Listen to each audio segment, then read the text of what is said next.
Hello guys, today we are going to solve the LeetCode question, divide two integers in an optimal way. So the problem description is about two integers, divider and divisor, which will be given by the user. So we need to divide two integers.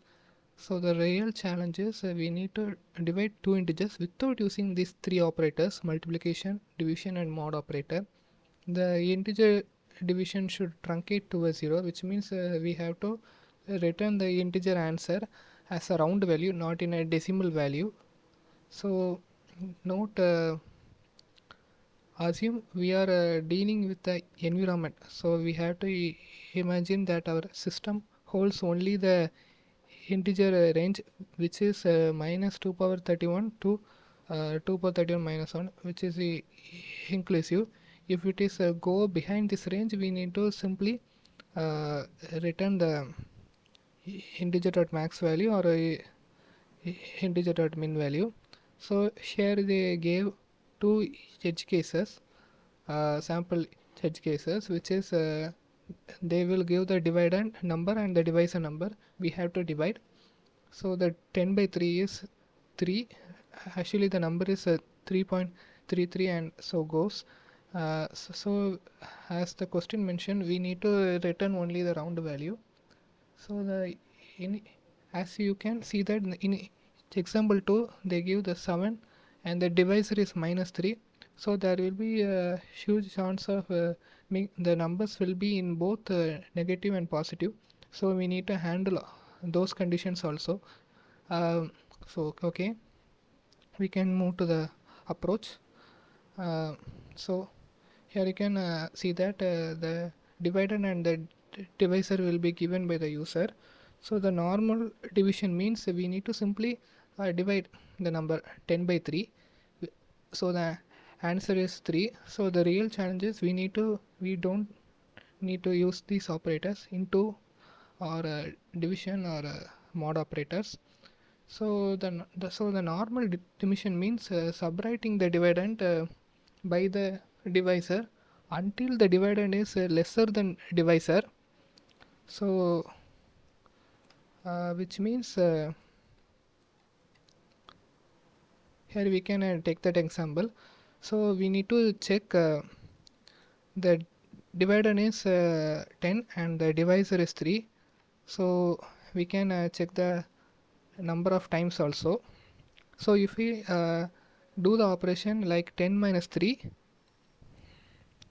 it will be 7.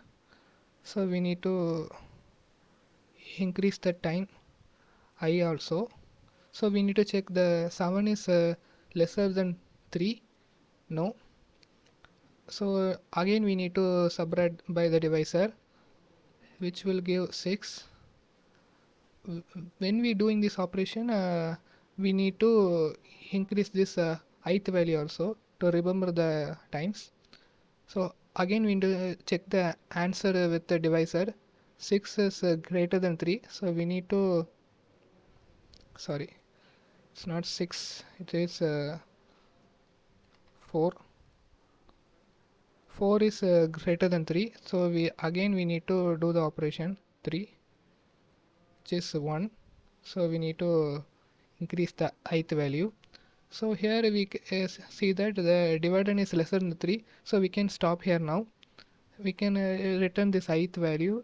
It is simple, but there is a more optimal approach where we can use bitwise operators like left shift operator, right shift operator. Here we use the left shift operator because uh, I hope everybody knows this binary format. So if we need to resemble the 3 number in the binary format, we use like that. So this means the value is 3. So our approach is mainly about we use the variable total to calculate the quotient or the times, as you see in the above. So we left shift this operator until the dividend is lesser than the operator. So if we left shift by one time, So the number will be like this. So the value will be 6. Again, if we do that, it will be like this. So the value will be 12, which is greater than divisor. So we will stop here. Okay. So remember, if we go under this process means that there is a absolute chance that we can divide this number by the dividend. So default there will be an, we need to increase it, we need to start from the total by 1, not from 0, because if we undergo this process, we thought that the default 3 will be subtracted by the divisor, so we will start from the 1, not from 0. So okay, so the number is 6. So we will undergo the subtraction process, which is 6, which is 4. So again we have to check this number is lesser than 3. No, it is greater than 3. So again we go under this process. So after left shifting one time, the number will be 6, which is greater than 4. So we stop at here. So at first we have two numbers, so the number will be 2, and at the second time there will be only one possible way, so the number will be 3. Okay. So and one more thing I want to say, which is we don't go in the natural way, like not in O of n. We undergo in a logarithmic format, which is log of n. So as you can see that we do the left shift operator not by increasing 3 to 4, 5, 6. We directly move to the 6, which is 2 power 2 times. So the total should be increased like 1, 2, 4, 8, like that. So to undergo this process, we don't use like this increment operator. We used to increase the total by using the left shift. So this is the format. So we can move to the code. Here you can see that I have a boolean value sign, which is true, because we thought the first the two numbers, or the two numbers will be both positive or negative. So when we check the numbers are negative, if the both the numbers are different, so the sign will be negative. So we need to check this condition.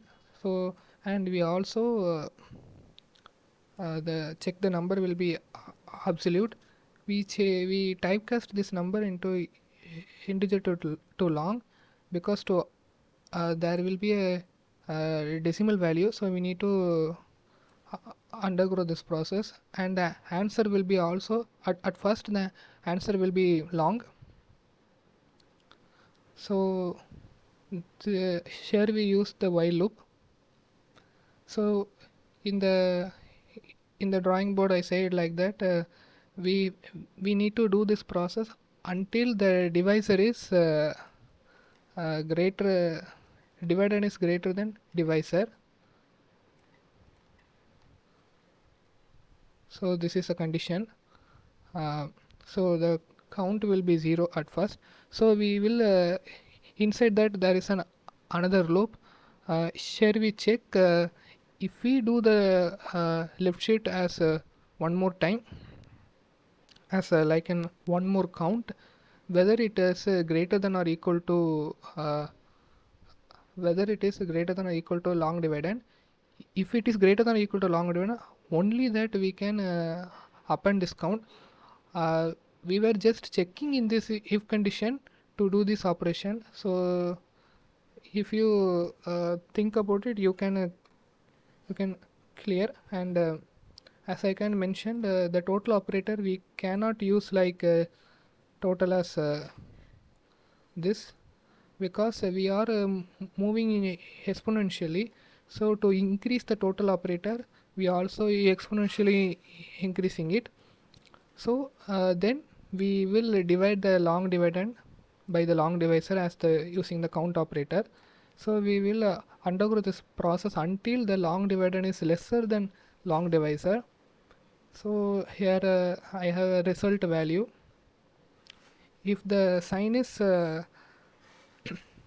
false, which means negative, I undergo the 2's complement method. First I will uh, convert the ones as zeros and zeros as 1, then I will add plus 1, which gives my value as a negative sign. If it is not if it is a positive sign, then the result will be like this. So we will check the result which is in the integer range. If it is in the integer range, we can directly return it in the int format. If it is not in the integer range, we will return the integer.max value. So this is the code approach which I have give, and it will work as best because we are doing the log n operation here, so it is more optimal than other solutions.